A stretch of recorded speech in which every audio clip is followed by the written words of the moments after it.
On Webnovel, there's a story called FRACTLESS. I wrote it. It has 50k views, but when you compare that to the other stories on this app, it's basically nothing. It also only has one review, which is fake by the way, and to top it all off, it doesn't even have a rating. So is this video a shameless promo for my failing web novel? Maybe. But it is over 100 chapters long, and not everyone has time to sit through that. So instead, I'm gonna make things easy for you guys and summarize every arc in FRACTLESS with a dumbed down version that hopefully your TikTok brains will be able to keep up with. This is gonna take more than one video, so consider each video covering one arc after the other.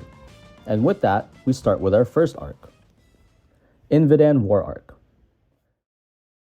The story takes place in the year 2209 in a country called Milicia.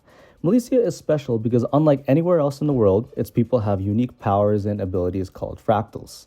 But if you're born without a fractal, you're considered fractless. Enter our protagonist, Clyson, who is fractless himself. Besides having the genetic disadvantage, he's managed to work his way up in life, climb the ladder. He actually works in the military, which is led by the country's governing power, known as Archangel Experimentation Association, or AXA for short. Within the military, he's part of a group of commanders known as the Tenfold, which is ranked from 10th to 1st in terms of strength. Clyson is ranked and given the title 5th. The Tenfold is also sort of segregated into two divisions, the lower 6, who are kind of deemed weaker, and the upper 4, who are seen as the elite. Since the upper 4 are so much stronger, the lower 6 are barely ever used for missions, or operations, or anything like that. They've been sitting ducks for years. Because of this, Clyson wants a chance to prove himself more than anything. Even though he's surrounded by commanders with strong fractals themselves, he just wants to prove to himself that he deserves to be among them, even as a fractless.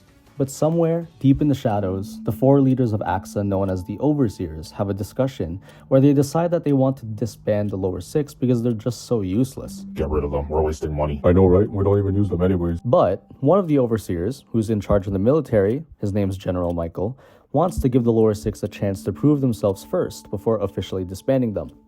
Luckily for them, that chance knocks at the door, particularly Milicia's northwest border. It's a country called Invidan that's waging war against Milicia out of fear of fractals. So Clyson and the rest of the lower 6 are hit up by Michael, and he's basically like, defend the border from Invidan and you guys can keep your jobs. If you fail, we're disbanding you from the Tenfold. So now Clyson and the lower 6 are motivated more than ever, and they begin training before Invidan arrives at their border. Each commander in the Tenfold own an infantry of 100 soldiers each, and these soldiers are called Angels. They're basically these physically enhanced super soldiers dressed in all white that only fight with straight hands, no weapons. The commanders lead them by wearing a headset called the Hive Mind, which hooks up their thoughts to the Angels' brains, so they can basically command them on a whim without even being on the battlefield.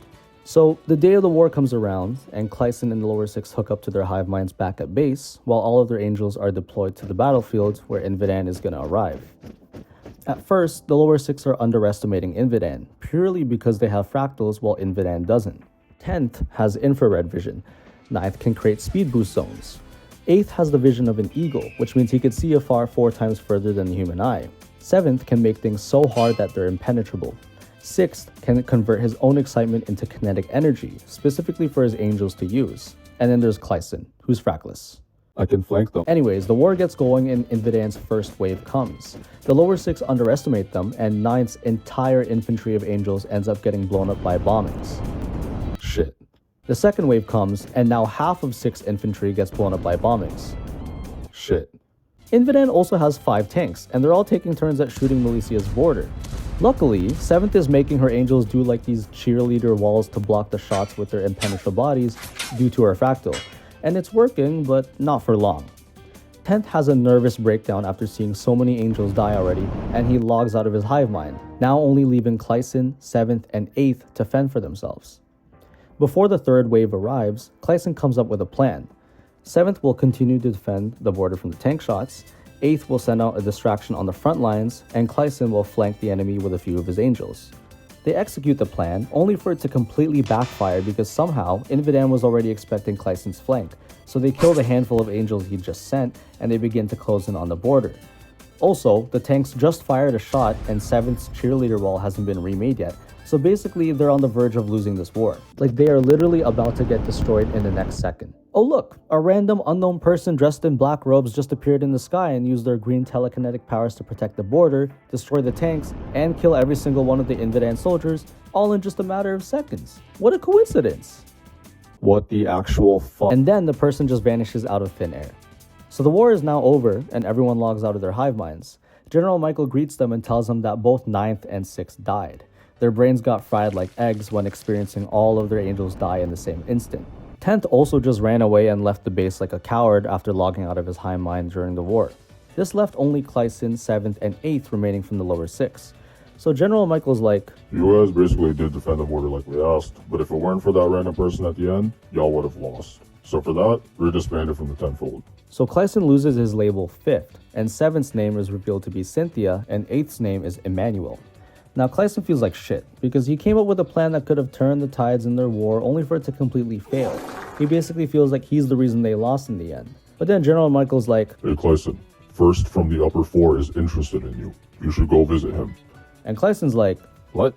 Why me? I'm a FRACTLESS nobody that almost just lost the war. but he goes to visit him anyways. First lives in the top floor of a building designed specifically for the upper 4. When Kleisen goes to visit him, the dude has the entire floor to himself. It's like a whole ass suite dressed with black and gold, and he likes to drink whiskey, and he has a view of the city skyline, and yeah, he's basically living lavish as the top ranker. Kleisen's like, Hey, first, why did you call for me? I'm just a FRACTLESS low ranker. and then First, whose name is actually Enzo, is like, I was watching your war alongside the rest of the upper 4 and all the overseers. I saw promise in you. and in Kleisen's head, he's thinking like, What the fuck? I did jack shit that whole war. so he asks Enzo why he would be so interested in a FRACTLESS nobody like him. That's when Enzo, first of the upper 4, the highest ranking commander in the military second only to General Michael, reveals to Kleisen that he too is a FRACTLESS.